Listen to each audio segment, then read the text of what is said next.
guys, how are you? Thanks for stopping by. Welcome back, or welcome if you are new here. I'm going to be doing this cash stuffing is the second week of my July 23rd paycheck with my bonus in it, and the only thing I'm stuffing here is my cash envelopes for the next week's spending, which only goes through Friday because on Friday I get paid again. Yeah, and every time I do these videos I say, Mish, just don't talk so much. But then something happens and I feel the need to talk about it because, as I've mentioned before, this channel isn't just about stuffing cash in envelopes because anybody can do that.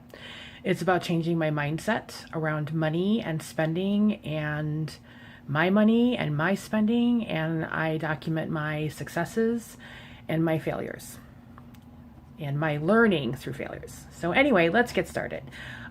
So here's my paycheck budget, which I did, and I already stuffed this first week. I have now paid every one of these bills. I don't know if you can see this. I hope so. Let's see. Then I had these sinking funds, which I saved, and my savings. So the only thing I'm doing this week is stuffing my second week of cash.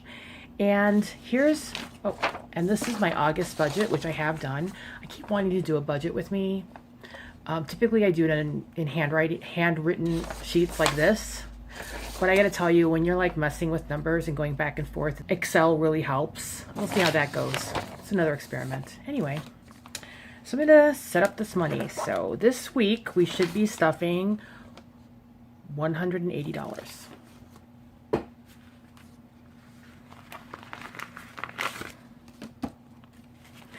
So I got 50, 70, 90, 110, right? 130, 140, 150, 160, 65, 70, 75, 76, 77, 78, 79, and 180. I'm glad that worked out.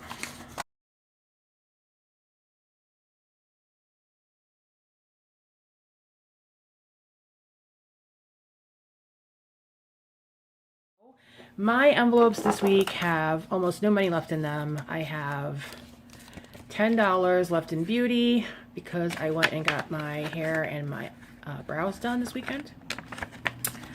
But I didn't actually spend all of this money. No. Here's the story. As I mentioned last week, I was doing 2 savings challenges. One is the change jar, and some of these stores in Chicago are now putting up signs that there is a coin shortage, which is not true. It's super annoying. So I've been carrying my change, at least a few handfuls of it, in my wallet. I don't really like it, but here it is. I was gonna use it for utilities. It's all right. So I have some change in here. I'm still collecting my change, but I may have to spend some of it. And then the other one, this is the story. Again, talking about the change in mindset and how important that is. But like many people, I have a money mindset, and I am trying to change that with cash stuffing, spending in cash, doing a paycheck budget, doing a written budget, so I can figure out where my money is going, and so I can plan for my future and make better decisions. And so far it's been going really great. But one of the things I do on this channel is I show that this is not a set in stone process, that you need to experiment with what you're doing. You need to try new things, and you need to assess if they're working or not. So I mentioned last time my other savings challenge, which was so fun for the month I did it, and how it unfortunately has not worked out for me, so I'm going to have to not do it. And it's called the Zero End Savings Challenge. I became somewhat OCD about it. I really liked having only zeros at the end of my totals in my bank account. I liked it so much that I did this. It's not supposed to be every couple days. It's supposed to be like once a week, but I was doing it. Here's the issue. I am on a zero-based budget. I don't have extra money in my bank account. I calculate my fixed expenses for each paycheck, my bills, and I subtract that from my income for the paycheck. I take this remainder and I take it out of the bank in cash. So I don't actually have any extra money to move into my digital savings. So then I go to pay my rent, which was my last bill, is due today. And guess what? My bank account was short. And guess what? I freaked out. And for me, a freak out is all internal, and it involves saying mean things to myself like, this is why you're not good with money. This is why you can't be trusted. This is why you're stupid. This is why you can't do math. Why? I just got a really big bonus. I had hundreds of extra dollars. Oh my God. Now I can't pay my rent. Now it's going to be late. What did I do? What did I do wrong? Where was my math wrong? I mean, the litany goes on and on and on and on. And it's all blaming and shaming. And then there's the fact that I mentioned in my last video that I was going to go to this event with my friend on Sunday, which I did. There was no admission fee, but it was basically just shopping. It was a bunch of craft vendors. And then we went out to eat. And so then I'm sitting there going, if only I hadn't gone out to eat. If only I hadn't gone shopping. I should not have done that if I didn't have enough money for the rent. I mean, the thoughts. Now, this is not something that went on for 2 or 3 days. It's an instant thing. And then one of the reasons I do these videos and I talk, and the reason I do things on paper and I calculate everything, and the reason that I track stuff in my Excel is so that when I get these thoughts, I can combat them with actual data, which I did. So here's the thing. When you are at a zero-based budget and you are taking out every penny in the bank other than what you need for your bills, and I also had a small buffer in there, that's another story, and you start moving even a couple of dollars a week out of there, you're not going to notice it if you're just randomly spending your money and swiping your card. You are going to notice it if you don't have any money in there except what you need for your bills, because when that bill comes due, you're going, why am I $50 short? And then you scream.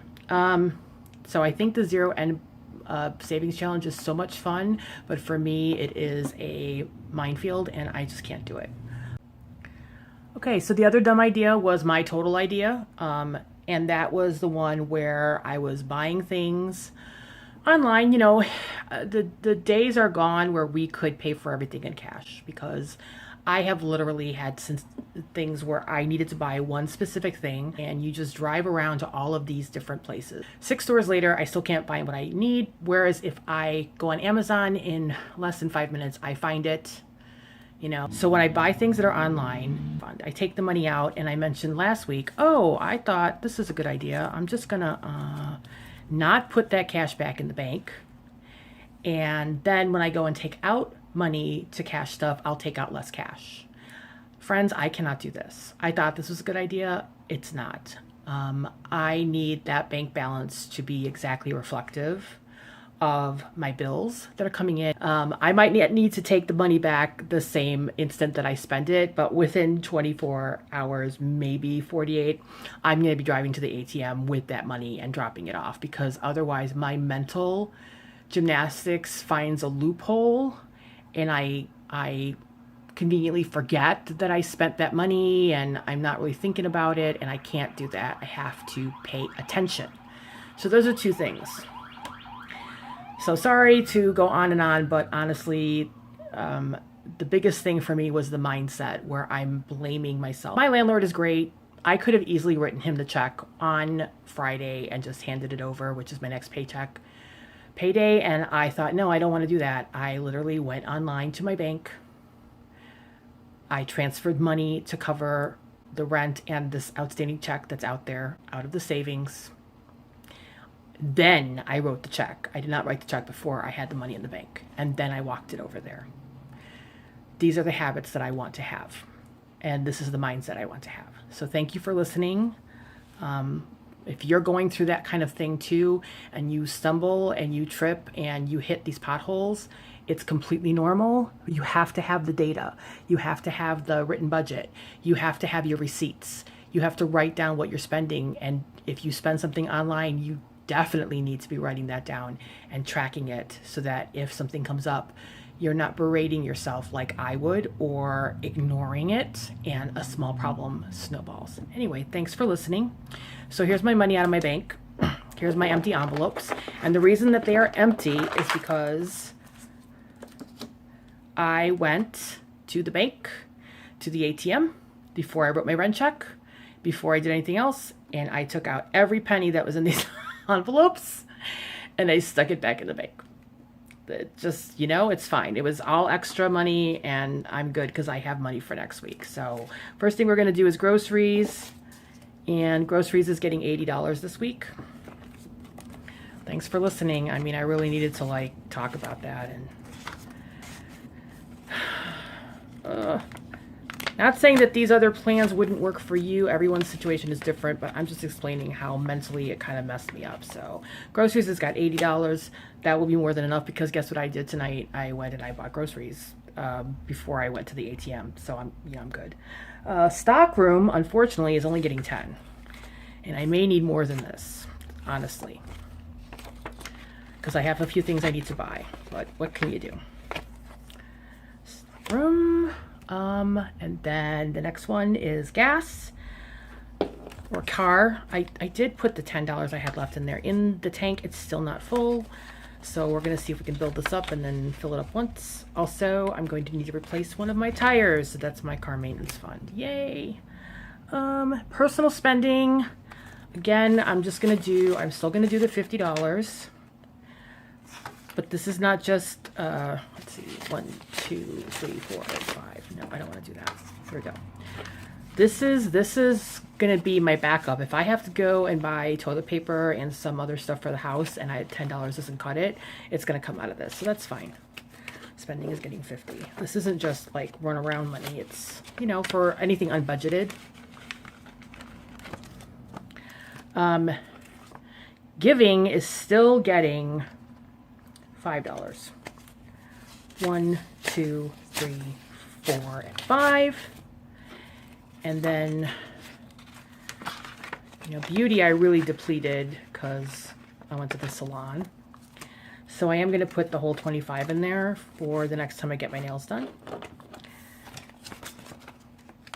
And I don't have anything going into my sinking funds because I did that last week. So this is it. This is what I have for the week. And I'm all set up and good to go. And now I've learned my lesson. And I'm ready. And like I said, my August budget is done. And I'm ready to go. Thank you so much for listening. And thanks for stopping by. And any comments that you have about the situation would be welcome. Anyway, thanks again for being here and letting me talk about it. I'll see you guys next time. Bye.